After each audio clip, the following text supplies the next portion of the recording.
What's up, everybody? Welcome back to another Pitching Ninja's filthiest pitches of the day, the postseason edition. I am Pitching Ninja, and I'm here with Rockin' Will Leahey. What's happening? The Garden State Madman. Ninja, yesterday was one of the last days of the season when we're going to have more than one baseball game on. Big day for New York. Big day for Mayor Eric Adams, who's just rooting for both teams here. Isn't he arrested? Why is he still mayor? Yeah.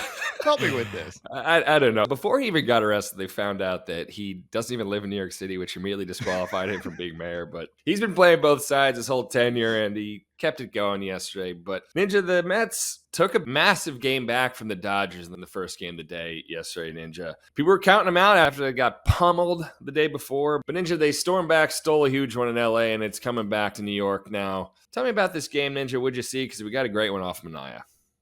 We did absolutely get a great outing from Sean Manaea. The Mets won 7-3. Sean Manaea was freaking dominant. He had 7 Ks in 5 innings, giving up only 2 hits and 2 runs. One of them was a home run by Muncy. So what's the rule, Will? It doesn't count, Ninja. It doesn't count. He had these 2 seamers up in the zone, as he typically does. I hate it when we call them sinkers because these are not meant to be sinkers. These are meant to live up in the zone. He also had this sweeper and picked up a sword, and he freaking shut down Shohei, making Shohei look like he's never faced a lefty pitcher before. Yeah, Shohei looked atrocious facing Sean Manaea.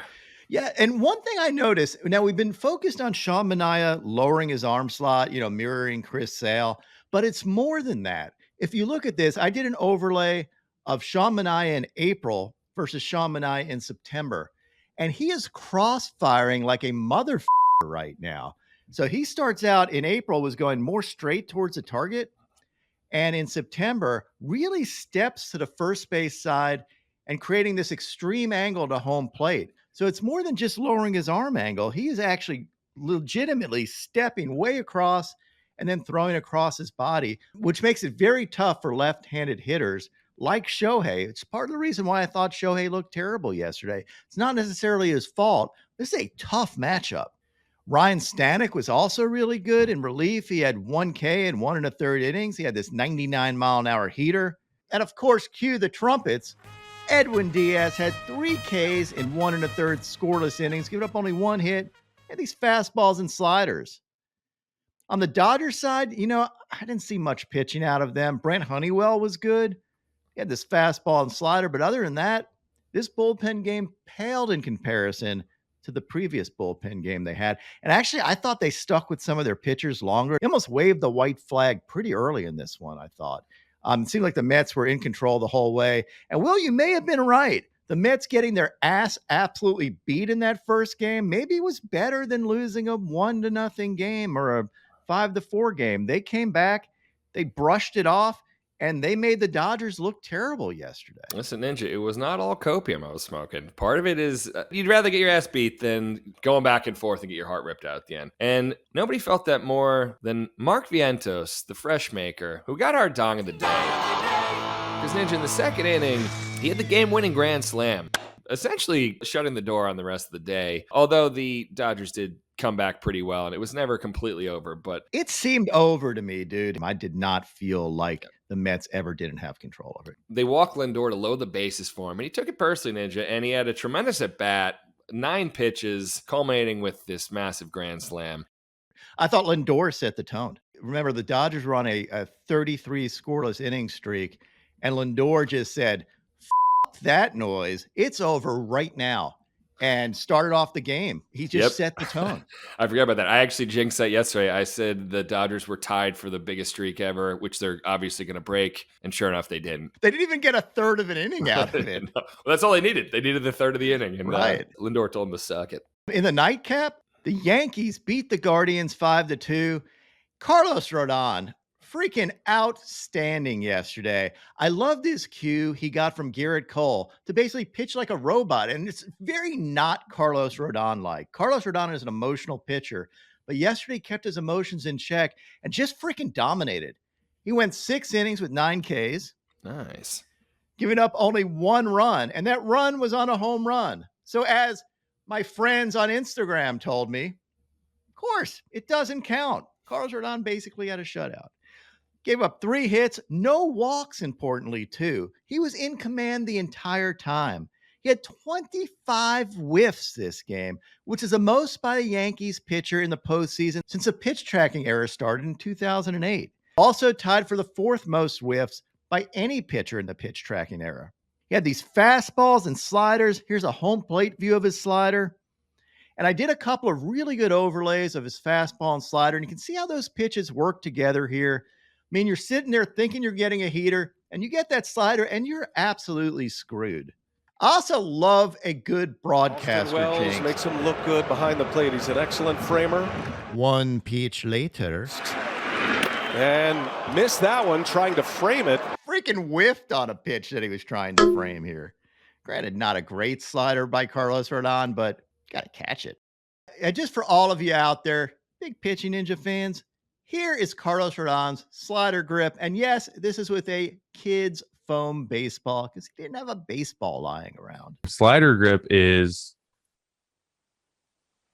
take the horseshoe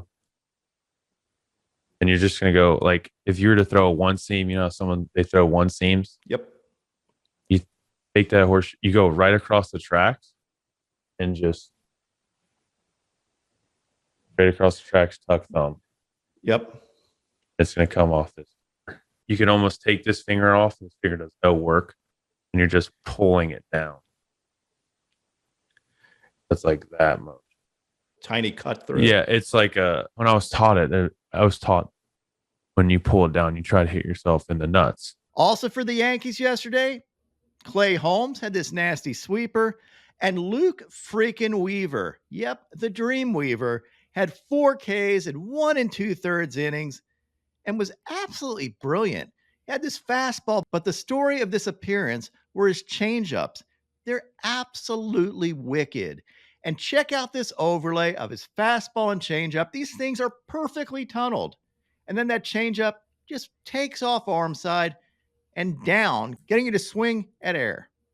For the Guardians, Alex Cobb had 3 Ks in 2 2/3 innings, giving up 3 runs. He had these absolutely painted 2-seamers. And then Joey Cantillo had probably the most ignominious, is that a good word for that? Shitty. Yeah, pretty shitty appearance. And I don't want to pick on it, but 4 wild pitches. 4. It's tough. I mean, you're a rookie playing in Yankee Stadium. Sadly, this is sort of where the game just went off the rails and it never came back. There was just endless walks and wild pitches here at the end of Cobb's night and bringing him in. And, you know, the Yankees, most of their runs were scored off walks and wild pitches. Not very sexy. Did this not seem like it was a 11-0 game and not a 5-2 final? Yeah, exactly. I mean, in the 8th inning, the J-Ram came up with 2 guys on, like one big swing. It actually almost was a tie game, and agreed. It felt like they were up by 9 runs the whole game. Yeah, I mean, luckily for them, Luke Weaver has been freaking nails. That switch to move Clay Holmes up and to keep Luke Weaver at the back, just a really, really solid move. And it gets the most out of the bullpen now. Clay Holmes has been effective and Weaver has been absolutely dominant. I think another issue here with this series that made it feel like it was such a large lead is that I'm fearful of the Guardians' bats at this point. I'm not certain they have the ability to get 5 runs in multiple games. They just seem kind of quiet. This could be a short series, Ninja, if they don't wake up. I'm not going to disagree with you there. You know, the Guardians had a great season. They still could win this, but they're going to need their pitching to step up. Yesterday, they didn't waste their bullpen pieces, so I get that. They felt the same way we did, that this game was just not going the right way for them. Gave their bullpen a little bit of a rest. They're ready today, so today would be a big game for them to win. How did you not give the dong of the day to this jack by Stanton? Well, because the Grand Slam was about 10 times more important. That's how I did, Ninja. And now, my Pitching Ninja moment of Zen. We have mother snakes in the mother dugout. It's a real one, too, not a prank. We've had snakes on a plane, snakes on a train, and the latest Hollywood hit, snake in the dugout. My picks of the day today, I'm going to take Tanner Bybee for 4 Ks or more. Then take Garrett Cole for 5 Ks or more. Take Juan Soto to have 1 or more hits. And top it off with the Yankees to win. Then I'm going to add in my 30% profit boost to boost my profits by 30%. What would your picks of the day be?